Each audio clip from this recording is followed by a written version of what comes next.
এক ঠান্ডা সকাল ১৯৪৭ সাল মার্কিন নৌবাহিনীর এক বিশেষ অভিযাত্রী বিমান উড়িয়ে যাচ্ছেন দক্ষিণ মেরুর আকাশে। নাম অ্যাডমিরাল রিচার্ড বার্ড।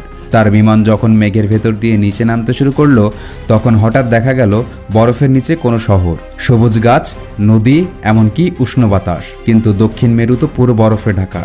সেখানে গাছপালা বা নদী এলো কোথা থেকে? ফিরে এসে বার্ড তার ডায়েরিতে লিখেছিলেন, আমি এমন জায়গা দেখেছি যেখানে সূর্য পশ্চিমে অস্ত যায় না। কিন্তু এরপর কি হলো জানেন? সেই ডায়েরি মার্কিন সরকার গোপন করে ফেলে। আজ পর্যন্ত কেউ জানে না তিনি আসলে কি দেখেছিলেন। তাহলে কি সত্যিই পৃথিবীর নিচে আরেকটা দ্বিতীয় পৃথিবী লুকানো আছে? অনেক বিজ্ঞানী একে বলে হোলো আর্থ থিওরি, অর্থাৎ পৃথিবীর ভেতর ফাঁপা, আর তার ভেতর আছে এক বিশাল ভূগর্ভস্থ জগৎ। এই তথ্য অনুযায়ী পৃথিবীর মেরু এলাকায় আছে বিশাল গর্ত, যেখান দিয়ে নিচের পৃথিবীতে যাওয়া যায়। শুনে অবিশ্বাস্য লাগছে, কিন্তু এখানে আরও চমকপ্রদ ব্যাপার আছে। স্যাটেলাইট ইমেজে বহুবার দেখা গেছে আন্টার্কটিকার কিছু অংশে গোলাকার কালো ছিদ্রের মতো গঠন, যা কোনোভাবে জনসাধারণের চোখ থেকে গোপন রাখা হয়েছে। এমনকি কিছু গবেষক দাবি করেছেন গুগল আর্থে সেই জায়গা ব্লার করে রাখা হয়েছে, যেন কেউ দেখতে না পারে। এখন প্রশ্ন হচ্ছে, আন্টার্কটিকায় আসলে কি আছে? এখানেই শুরু হয় রহস্য। অনেকে বলেন দক্ষিণ মেরুর বরফের নিচে মার্কিন যুক্তরাষ্ট্রের একটি গোপন সামরিক ঘাঁটি আছে, বেস 211 নামে পরিচিত। বলা হয় এই ঘাঁটিতে রয়েছে উন্নত প্রযুক্তির পরীক্ষা নিরীক্ষা, এমনকি সেই সব আবিষ্কার যেগুলো পৃথিবীর সাধারণ মানুষ কল্পনাও করতে পারে না। কিছু রিপোর্টে এমনও দাবি এসেছে, দ্বিতীয় বিশ্বযুদ্ধের পর জার্মান নাৎসিরা নাকি পালিয়ে গিয়ে এই বরফের নিচে লুকানো জগতে আশ্রয় নিয়েছিল। কিন্তু এসব কথা কি সত্যি, নাকি এগুলো শুধু মানুষের কল্পনা?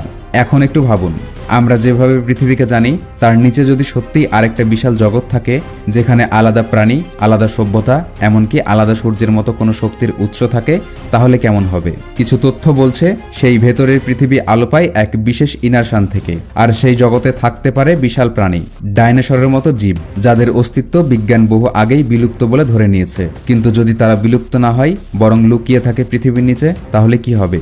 এখন আসুন কিছু বাস্তব ঘটনা দেখি। আন্টার্কটিকায় গত কয়েক দশকে বহু রহস্যজনক গবেষক নিখোঁজ হয়েছেন। কিছু এক্সপেডিশন টিম ফিরে আসেনি কোনোদিন। আর যারা ফিরে এসেছেন তারা বলেছেন এমন কিছু শব্দ শুনেছেন যা মানুষের নয়।